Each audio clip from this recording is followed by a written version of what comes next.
Welcome back to From Nine to Mom. Where we discuss balancing the 9 to 5 hustle with the beautiful chaos of motherhood. I got to tell you how I started off my week. So it's Monday. I literally got one business day notice that they're going to do the UPK program live drawing for the lottery of the program. That is like no joke. Those lotteries are not a joke. Danielle, it's like a military draft or like Hunger Games. And like the way I wanted Jack to get this position, You like had me volunteered him as concerned. tribute. It had me concerned all weekend for the way I was feeling it, like the anxiety I was feeling in this, because first of all, 24-hour business notice. Like they let us know Friday that it was going to be Monday. So my Monday's already booked with work. Like Yeah. I had stuff going on. I had 2 client meetings back to back during this time. So first thing first, I'm panicking, like I'm not going to be able to watch the live draft. And we're not going to call it the lottery. We're going to call it a draft. I can't watch the draft. Draft into And pre-K. then I'm like, and And then there's with no Ryan's schedule, qualifications, right? It's just like whoever gets no. picked gets picked. It's random. Cool. Like it's literally random. Yeah. So, and then I'm concerned because I'm like, well, Ryan has the students and like, what is he going to put in it? He's done this before, but because they're 5th graders, like he's like, they'll get a kick out of it. Like trying to find Jack's name on the list. Like it'll be fun. So then I'm like panicking and I'm like, oh my God. So then I am texting my sister and I'm like, you might have to jump in and listen to this because like, I need to know. They say, hey, it's going to be live and then we'll email you within the week to let you know if you got in. So I'm like, here I am thinking if I miss the live, I'm not going to know till later the week. And that's not going to fly for my personality. No. Like I need to know right then. And then I'm also like, I feel so guilty that I feel this way because I feel so pressured to get him into the program because daycare is so expensive. Getting them into a private school would be so expensive to do this. I know we want to put them in pre-K next year. Yeah, because pre-K is free for you guys. Because we don't have that depending on program. a district. Yeah. Yeah. So I'm like, how nice would it be? And like, it just was like, I was so many feelings about it. And so tell the people, was he drafted? Oh yeah. Yes. He's drafted. He's going. We ship him out. He's going to pre-K. We ship him off after Labor Day. So yeah, he got in. He was 99th picked out of 126. Stop. Yeah. So then turns out, like, this is how everything goes, right? You stress about something and then everything ends up, well, not everything. We are typically the 1%. So this is shocking news, quite honestly. Yeah, maybe this is a new start to a new trend. I don't know. So 99th out of 126. Now they're going to go in order that everyone was drafted and you get to pick which elementary school you want to be at. So it's going to go, they have a certain amount of classes. There's 4, they're just going to, as they get the information, they're going to put everybody in. So we got a Google form like within an hour after. So I'm like, I would have known. Here I was so stressed about this, but I would have gotten the like acceptance within the hour. So like here I was stressing about being on for the live and they emailed me right away. So I would have known right away. But they act like nobody, like I'm very happy that you got into it. And I think it's going to be very good for your pocketbook and for Jack's development. But yes. I do think that they make it so difficult for working parents. And we all know there are some great dads out there that would help, but we all know it's us moms who are panicking over it. I remember for Colton's kindergarten registration, it opened up, I can't remember the exact time, at like 7 or 7:30. Me and another mom friend that I have were sitting on the phone together, panicking over it, whether we had all the right documents. Then they're telling you need more. Having a true anxiety attack. You can't register. I just uploaded a random document. Are they going to pop it back? But I just needed to get it in. And then they tell you like, wait, I just gave them my kid's social security number. Exactly. Like, is that okay? Is that like, right? Is this normal? Like, is someone stealing the identity? Like, it just seems crazy to be so stressed about something like this. Well, I literally felt then, like you said with Jack, then they get into kindergarten. And sorry for anyone who's watching. My lights are, I have ghosts. But thank you. It's nice to talk to you too. But then they send you the thing where you're going to find out what teacher it is. And this year there was a glitch in the system. So I am sitting there feeling exactly like you were, like the draft, because I didn't want to meddle. And this is something I want to talk about because I think it's so difficult because there's all these different elements to signing your kid up to pre-K to kindergarten. And one of them is, do you recommend it? Like, do you suggest a teacher or do you request is the right terminology? Should I request a teacher? Yeah. And there was a teacher I really wanted for Colton. And I felt exactly how you put it. The draft is the best way where you're sitting holding your baby's hand. But of course, it's not it's not at the end of the day, it's in the middle of the day when I'm supposed to be working. It's yep, Panicking, did my kid get the right teacher for them? And I'll never forget they messed up Colton's of course. portal, but it wasn't just him. I thought it was just us, but it was they probably hated me on the onset because I am psychotically and this is not my normal Yeah. personality, but like for this it is. I guess it You truly feel like is. it's something that you could F up for your kid, and Yes. you're like, "This is something I can control. I can make sure they get the right things that they need." Like, You're and you're trying to gonna like, feel well, like a in this failure if case, you don't. I didn't even have Yeah. control over it. This is how psychopathic I was. I didn't request the teacher because I wanted to trust the school system to make the right choice. But now there's like, you've heard things about different teachers. There's this pit in my stomach. It's Like, did he get drafted to the Steelers or am I going to have to pretend I love the Eagles? Right. Like, what's going to happen here? Yeah. I have no Yeah. control. So sitting there and they ended up messing it up for a bunch of people. We're all panicking, whatever.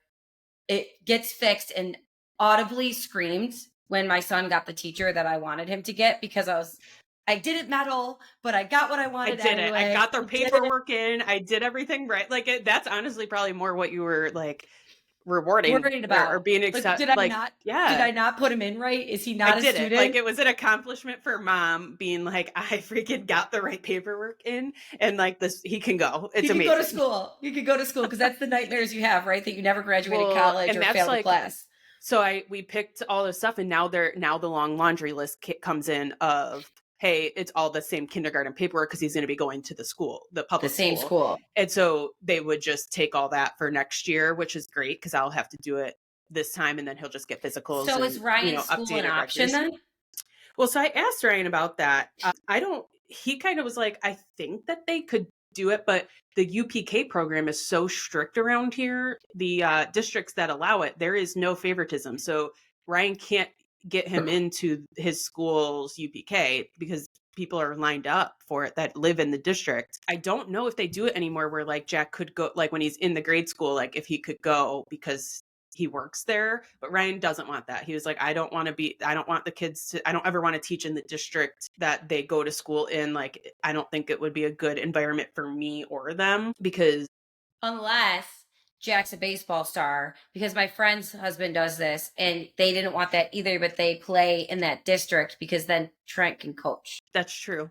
That's true. So Ryan can still coach at the other, That's like you true, can right? coach He in can multiple coach at any districts. school. Maybe that is what they. Yeah. Maybe I'm speaking It's, out of yeah, my. but I don't know. that's, yeah, it's hard. So that was Ryan from, I get it. If you go to work, like I want to be alone at work. I don't want any of my people right Oh, in you my don't want your family working with you? That's so No, weird. no, So that's weird. so weird to be working with your family. If you guys haven't figured it out, I work with everyone from my family, Literally and the entire fam. it's amazing and exhausting all at the same time. So. Yes. So yeah, it's like, like Jim and Pam working together from The Office. Like me and Brian could never work together. Like it just wouldn't. It wouldn't be romantic and cute flirting. You just want to murder him. Absolutely not. Absolutely not. But yeah, so we're really excited that Jack got in. I think the biggest thing, like since I started talking about it was, so we applied for it back in January and like we've been, whatever, but we've been talking about it to just people as we've gone because we're in our friend group, the first one with a kid going to school. Yeah. And just talking about the process and like knowing when to sign up. Like we were going through this last year when we were signing Jack up for preschool. We were late signing up for preschool. So like, we got to educate the team out here that we are not, gatekeeping anything. We want to make sure that everyone knows, like, if your kid's anywhere be turning 3, like start looking into preschools and stuff, and registration opens in January for a lot of them for the school year. So get on it. You're already late if you haven't, but yeah, it's March. This is last year at this time was when we started looking at preschools and we were late. Like and how do you know? You don't. So yeah, we started talking about it and everyone's like, well, Jack's young. He's still 3 right now. He's 3.5. And the rule here, and I know it's different in every state. So for everyone that's listening, make sure you look at what is for your school district. But the rule here is by December 1st, they have to be 4 to be in the UPK program. Same thing for kindergarten. So next year they have to be 5 by December 1st to be in kindergarten. Okay. So Jack qualifies if I was there, for that. Colton would have been like, I would have had to decide because December 1st is his birthday. But you would have had to wait. He would have had to go the following year. He wouldn't have had the choice to go. But what if it's on the day of December 1st? I feel like they're strict about it. I don't know. Yeah. He would, so I guess, I don't, you might have had the choice. So on I don't December know. I'm glad 1st, I'm he not there. turns, Didn't have to they stress about probably it. would have like let you decide, I guess, but like then the kid that's December 2nd doesn't get to decide. Yeah. You know what I mean? I don't know. I don't know how they handle What that. If is someone I'm not seeing it as much, but it is my crazy. computer light's really dim. Do you hear the vibrating though right now? I know No. this. Okay, cool. Do you Sorry have a guys if ghost you like do. sitting in I your think I lap? might have a ghost. I think it's possible. Yeah, so there's lots of, this has been a thing as long as I can remember. I remember the kids that were older being in, the grade, and this really impacts kids with birthdays. I feel like from August through December is when it impacts Yes. kids. So it's a very niche group. Similar to yours, our birthdays are early in the year, so this was nothing that we ever thought about. But so for this, like, we're at the point where we could send Jack to UPK this year. He'll be turning 4 within the first month of the school year. Okay. Whereas some kids will already be 4.5, and some kids could be even turning 5 that will be in his class. Right. So he will be one of the youngest. Or we could wait till the following year. He could be turning 5 in the first month of school and be one of the oldest. Yes. And there's so many schools of thought on that. So explain like Yeah. what yours. Well, so like as I started talking to people, I'm like, my opinion is who better than Ryan, who is literally qualified to, and trust me, he's qualified. We're paying the loans for this qualification. He is qualified to make the call. I'm like, does he look like, is he academically going to be there? Like, what's your professional opinion? And Ryan's like, based on what we know about Jack right now, he is only 3.5. He's thriving. He's in preschool. We've talked to his teacher. Like, she's like, he's great. He's the only kid that will count out loud to 20 in the preschool class. Like, he's at the babysitter, the oldest kid there by 1.5 years. Like, he's bored. He's ready to go. Like, he is ready to be challenged. A lot of kids. Like that just happened to my girlfriend. And she was like feeling bad about it because it's 3 days. The way they do it out there is once you qualify for once they get older, they do 3 days pre-K instead of the 2. Yep. And they pulled her aside because she was working on daycare stuff. And obviously it's cheaper than a nanny to put her into the pre-K program. So win there. But also her daughter, same thing. Like, they're like, she's bored. Yeah. She's advanced. She needs to go. It'll be better for her. And I think if we look back at what people are telling you, Ryan is qualified. He's actually qualified. Everyone knows their own kid. And it depends on what your kids' developmental milestones are. We've done so many episodes on that. And I know it's wishy-washy, but at the end of the day, you can gauge how they're doing in the classroom. That's why they do kindergarten readiness. Daisy School does pre-K readiness every 18 months. So it's one of those things where if Ryan's trained in it, he's the best to know. Yeah. I do think that people have strong opinions, and I'm sorry if we're offending anybody, but everybody feels the need to defend their decision in life. Yes. I know we're going to talk about this later with letting them do so and let you make the best decision for yourself. Like, nobody knows your family and your kid like you do. And for me, for example, Colton is doing awesome in kindergarten, but when he was Jack's age, we were just finishing up, like 3 years old, we were finishing up speech therapy. Right. So he was in daycare. So it was pretty much he's been in pre-K forever. Yeah. And it was great. But I might have made a decision, depending on what timeline it was, that was different just because I wanted him to be on pace with everybody else or give him a little extra time. Sure. But that's because that was my situation. Now, Daisy, on the other hand, if I was in your situation, I'd be like, go, girl, go. But I feel that your kids thrive in the environments that they're placed in on purpose, right? And if they're not, you make the decision. So worst case scenario, Catie, if pre-K, he needs to do it again, like you send him to a private pre-K program for the year before he goes to kindergarten. I mean, and that's where like I was just getting caught up in everyone giving the advice of like, I don't think I talked to anybody that was like, send him. Oh, I would have sent him. And everyone was like, it was the best decision we ever did, holding our kids back, and they're just thriving. And like with the sports, they're doing so well. And it's like, this is where I could be offending people, but I'm almost like, I am not going to hold Jack back because I think he'll be better at sports and he'll be bigger than everyone else. Like, I'm sorry, he's but already big, but So it's most cool. everyone in our circles, like there's maybe that 1 to 2% of anyone we know that's going to really make it. You know, if he wants to go play college, I will be supportive. He can go do that. But like, let's be honest, like you're not doing much past that anymore. So like, it'd be silly to make a decision right now based on that and then let him lose any love that he has for school right now because we're not challenging him enough. I can't imagine him sitting through this preschool program again. He's like, he really is doing his numbers and some of it. And I know I'm his mom, so I'm like, oh, he's so smart. But like, if, I mean, you're at the point where you're like, I recognize that he might have not have been ready. Like, I just don't get why people can't be like, I'm just doing I what's think you best just for have my to be kid honest and about your not kid. But I think on giving. either side, so I'll use this as the example. If I had to make the choice, right? My personality is I'm an open book. That's kind of why Yeah. we do this podcast, because I want people to know they're not alone. It's okay. And I Yeah. remember feeling so isolated. It was during COVID. So Colton, Yeah. come to That's find another out, like factor.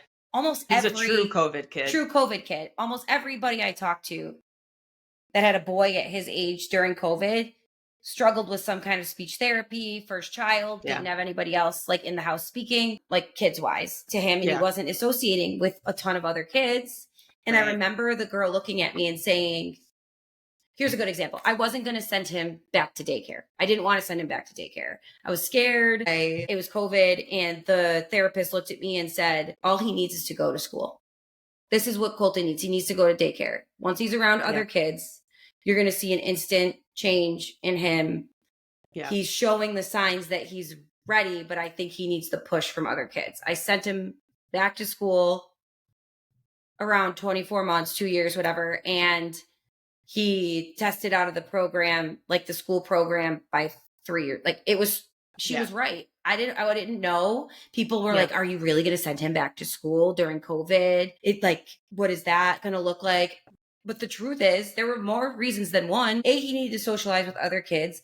B, he was getting just as sick every 5 minutes, having a stay at home nanny. And C, it was so expensive and unpredictable having a nanny share, where daycare was more consistent for him in the long run. So people always try and justify their decision and try and make it be not what is the truth. Like if I held Colton back, it wouldn't be he was ginormous. Like in fact, holding him back would have been ridiculous. But in that same breath, I would have told people it's because he has a speech delay. It's because he needs to go to more speech therapy. There's no shame in that. But I feel like people Absolutely not. Or if you're a working mom, you don't want to admit that the financial break is good for you. Hello, all of us think about it. The financial break is good for us.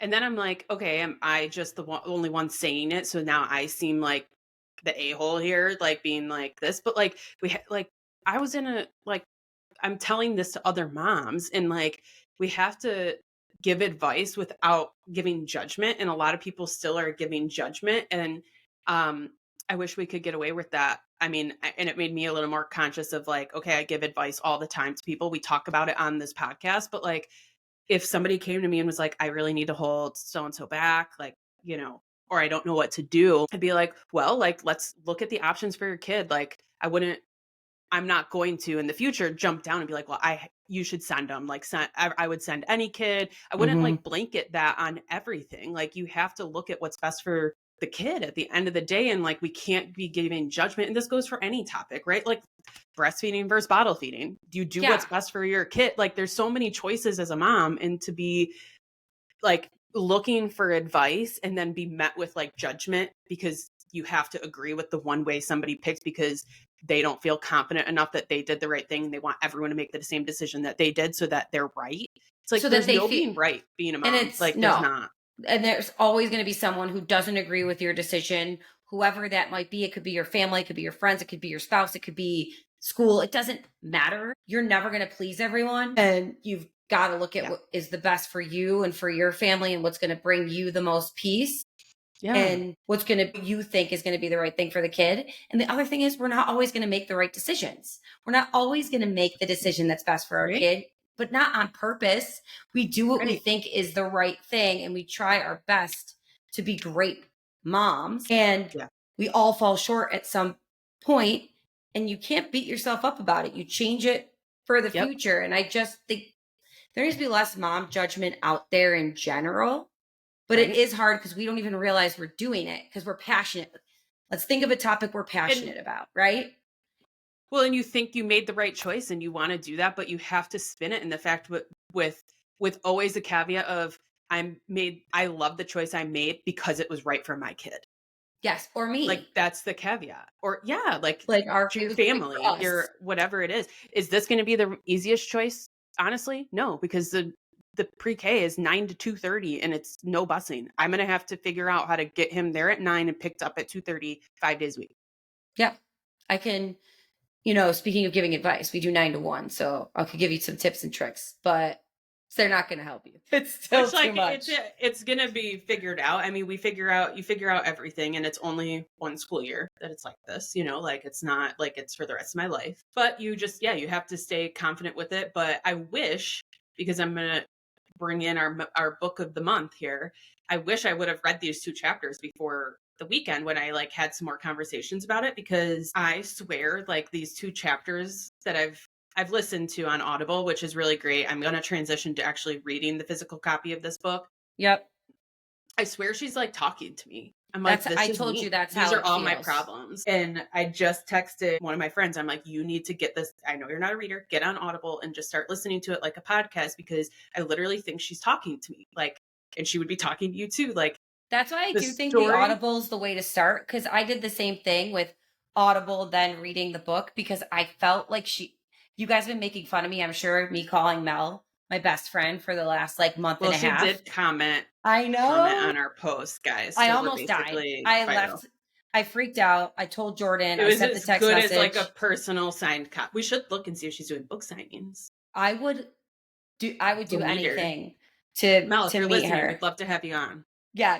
Give We us, know you're a big give deal. us, We're clearly on par. Just kidding. But we're I almost will there. say that I don't want to ruin a later part of the book, but I already told you about it that has to do with your career, because we'll get there later. But like Catie sent me a message and I just want to share it, because I've been harping about this book, giving unsolicited advice, telling everyone to read this book for a while now.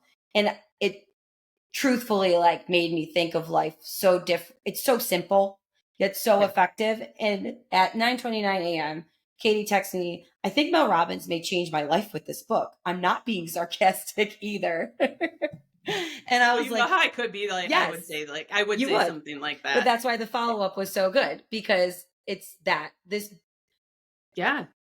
that good. Just alone. So let's start breaking. We're gonna start something over the next few weeks of March here, guys, that we're gonna really truly break down some of the chapters that we're reading. So today we're going through chapters 1 and 2. So if you haven't read them or you're trying to get into it, I think this is a good part to listen to like intrigue you, hopefully. But I think the thing that really hooked me was her story about her kids going to prom. And you have told me this story already, but I, listening to her talking about it. And the thing that stuck with me was like, she's like, it was her youngest son going to prom and he wasn't going to go for weeks. Asked, no, I'm not going. Whereas, her daughters were completely different, right? Like men and women, this is totally the factors of life. And the week of, her son decides he's going to go. And it now becomes mom's problem to get the tux, So the relatable, shoes, right? all the stuff. And she's like, as the mom, she's panicking, trying to throw this all together. She's like, why wasn't he more like my daughters? They had this stuff arranged for a year out before their senior prom and going through it. And it just shows like how different men and women are. Cause I think this is how anything is. Like guys whip up plans within 3 days, whereas girls are trying to plan things out for months and still can't freaking figure My it out. brother literally looked at us this weekend. We were out for Jordan's birthday, and he's like, me and Rachel were planning another event for the Masters. Of course. Yeah. And he's like, why every time we go out are you spending your time out planning the next thing? And that's just how we do things. That's what we do. It's what brings us joy. That gives us something to talk about. And Mel talks about this. It's control too. It's like a control thing. And he's like, this is so stupid. And he walks away, because that is the difference between men and women. But continue. It's not part of what they're worried about. But that part like intrigued me enough. I listened to the rest of the story, and I don't want to ruin the whole story, but she, talking about how she prepped some things that he wouldn't have thought of, and he was mad at her for it and whatever. And that's when she really discovered the let them. And it's like, yeah, I have to just let my kid go out and do this. And I think it's hilarious that she's putting on disclaimers on this book of like, the beginning part of this theory works for adults. This doesn't work for kids. Yes, I'm because she going has to have to. something at the end, because if you just say let them to your kids, you're going to end up in the middle of the street eating candy. Like, you're going to be going crazy because it doesn't work in every aspect of life. But it's just, that was kind of like what reeled me into it. And then I think my favorite part of both the books was, it's really easy to say let them once you get the hang of it, and you build and you can say that. But it was something I didn't even realize I was thinking about. It was, it's like, you're right, it is so easy to say that, but if I say that all the time, I'm going to be sitting alone, because I'm just going to let everyone go do whatever Yes. they want. And then I'm going to be isolated because I just said, let them make plans without me. Let them not include me. Let them whatever. And then you're going to be sitting there like, I have nothing to do because I let everyone Yep. go do stuff. And I'm excited to hear more diving into the additional chapters here about like really how to impact this into relationships and stuff, because I think I also take on a lot of the responsibility. I try to plan things. We don't have a big Mm-hmm. circle of friends, so I'm constantly trying to make plans so that we're included and that we do stuff. And I'm in a big group of moms right now. It's hard for anyone to do planning, and it gets lonely if you just let everyone. Yeah, and I think that was the part, and you alluded to it, and I'll read a little recap of chapter Yes. 1 and 2. The big thing for me, the story, I agreed, that like pulled me in, because how many times have I done that to my family, to my husband, to my kids already? And then the next piece of that truly is the let me. So Yeah. like you said, if you just let everyone do everything and let them, that becomes second nature. I mean, when I first started reading the book, would literally, because I would do it. I would call you and be like, let them, repeating it in my head over and over to like It's a wash good away way to that thought. it's a good way to calm down though, like, because you Yes. definitely get, a little more upset about things in the moment, or like react right away. And you Yeah. do have to like let them.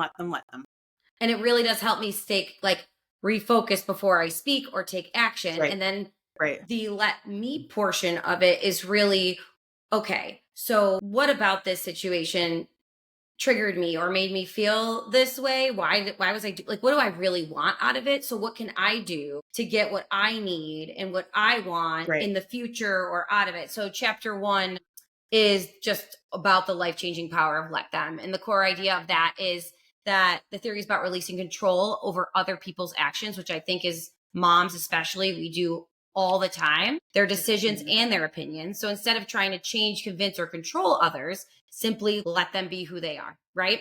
It matters. Like, why does it matter? Is trying to control others leads to frustration, disappointment, emotional exhaustion. We've all felt it.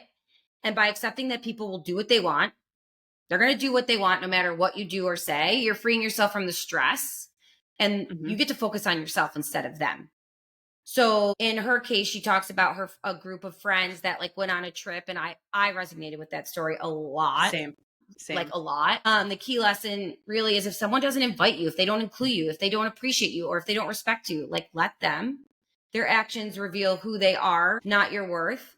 And then shift your focus. So instead of chasing people or situations that don't currently align with your values, focus on what you can control, your own reactions, your priorities, and your own happiness. And I think with that, like when you focus on what you want, and I think about like the times that I haven't, maybe like she did, like you see all your people that you think are your friends Went out out, and did stuff. and you have to think to yourself, I didn't put that effort into those relationships. I've been secluded to myself because I have a newborn, or whenever I Exactly get what I'm thinking. invited, I'm not confident enough in myself to go out and like make those friends or do those things. And it gets to a point where there's a great section that she'll get to about relationships, especially friendships, that really makes a lot of sense.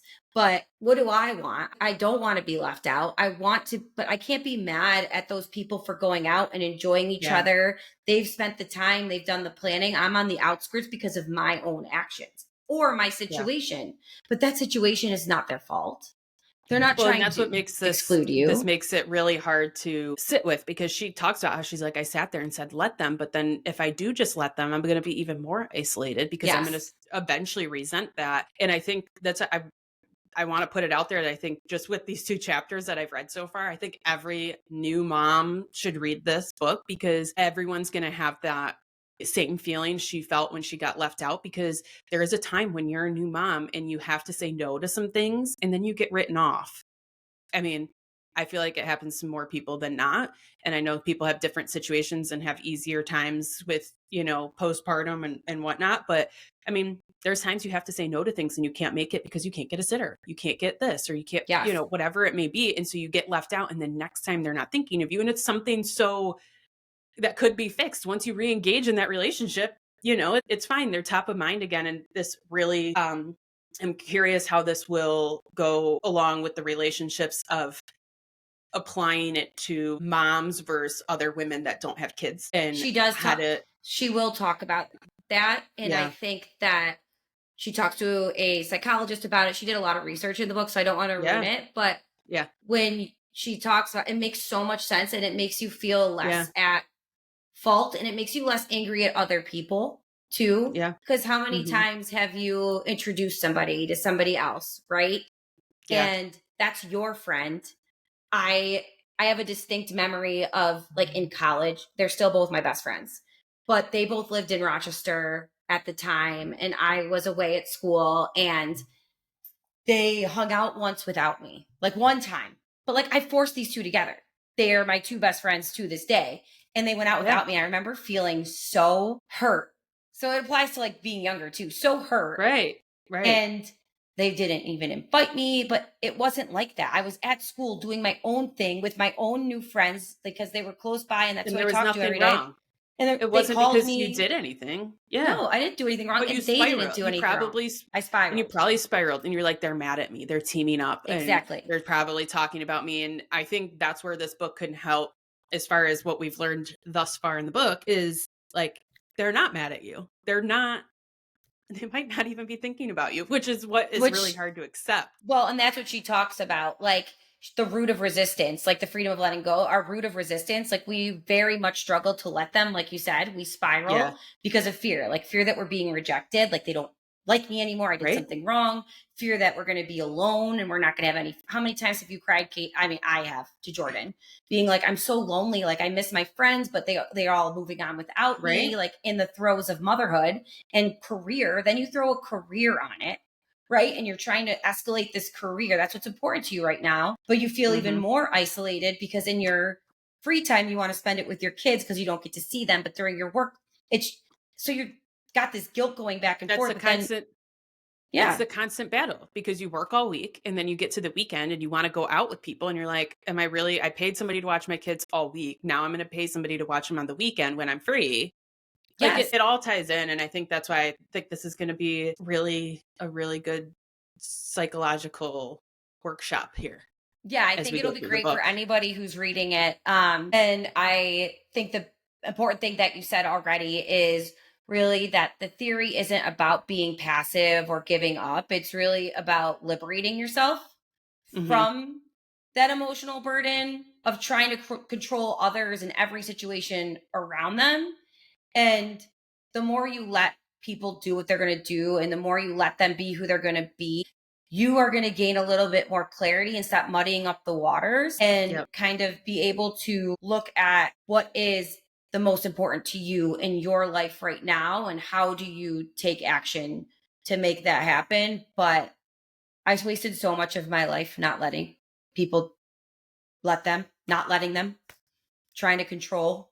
Yes. And it's exhausting. And I'm glad that people are finally talking about. It's a theory that we can jump on board with Mhm. and relate to. Yeah. I feel like I have done this to a certain extent. Like I've always let people and I'm not super emotional with their opinions and I do, but I think it does beat me up every now and then, especially with friends and Yeah. friendships. That's why I'm excited to see how this plays out. But I think that's our book recap for the week. Yeah. If you want to stay on pace with us, hold on. I want to make sure we tell people like if you want to read Yeah, along and with us. remember this is a great Audible I am finding, so I highly recommend that. It's not on Kindle. There's only like the sample, so that's I just a know. heads up, which has been depressing for me because I wanted to read it on my phone because I've been crushing books on my phone. But I just ordered my hard copy of it because I thought it was on Kindle, but I just started listening to it through the weekend. So Chapters 3 to 10. If you guys that's what we're. listen or read chapters 3 to 10, Katie and I will be recapping that next week. And before you know it, we'll have let them tattoos. You think that I'm gonna get a tattoo? You know I'm going to get a tattoo. You You're gonna probably will. I'm I'll go gonna with you, but I will yeah. not get one. Can we like fake write it in like at least like semi-permanent marker? Will you get a henna tattoo? Yeah. Want to get remember those? Me and Ryan, so this is like totally off base. This is bonus clip for today. Me and Ryan have talked about tattoos so as long as we've known each other, so like 15 years at this point. And both of us are such like chicken shits about it. Like I told Ryan, like he always has been like, I should get one, like I don't know. But like I think he's like, I don't know what to get. And then I told him that like maybe for one of our anniversaries we could get like matching ones. If I get one, I think my first one would be like a wedding one on my finger. See, like that is That's very under my ring. I know so many people who have done it, but do you understand like that's a very visible tattoo. Like you're going bold right away. Like you wouldn't want a hidden But one. that's fine. I don't think that I care about it being shown. Like that's never been the issue. Literally the issue for me is straight up fear. I hate needles. Before getting epidurals and having all the shit that happens when you give birth, like I was scared of all that, but now I'm way less scared because I've been through all that. Yeah, So I that's don't true. actually Your think that would perspective be has changed. I didn't get my of first one like till I was 26. My best friend yeah, forced me for yeah. part of her bachelorette party. I did it and then I loved it so much that I got a second tattoo that day. And as you know, I have like 10 or 11 little ones Yeah. all over my body. My most recent is a witch's broom with the moon for Kelly too. She has a witch's broom with a sun. We got them at a Halloween, her brother's Halloween wedding. So things took a really drastic turn. I went from wanting a pure body with nothing on it to just deciding that it's a canvas. So I get the So fear. to me, that's not what it's about at all. Like having a pure body, literal whatever, like fear. that's all bullshit. Like it's literal fear Yeah, I for know me, that Ryan. now. It's not about like that. And it's also a commitment thing. I also have OCD. So like it's self-diagnosed, but You like wouldn't like an ox tattoo? like I think this one would be more hidden for me than here because I think here would like I don't know. I don't know what I think. I guess we haven't Listen, really thought we're gonna about get it that much. Katie's getting at least you're getting at least a let them henna tattoo to try it out. And then or we'll pick like something from the book. We're gonna try it out. And then if you like we're gonna get it. We're gonna make water tattoos that go on your skin and sell them. You know what? That's not a bad idea. Temporary tattoos. Temporary with all the different pieces of let She them does from talk 9 about to the Mom. let them tattoos in there. So yeah. There's 3 pages worth. They're beautiful. I gotta look at them because when I get the book, because I haven't seen. She talks about them on the audio, and then you don't get to see them, obviously. Maybe if we find Mel Robbins, get her to write "let them" on our bodies, then we get it tattooed. Boom, done. And with that, we clock out and clock back in because that's happening. I'm manifesting it. I don't even get a say. All right, time for us to clock out. We'll see you guys next time.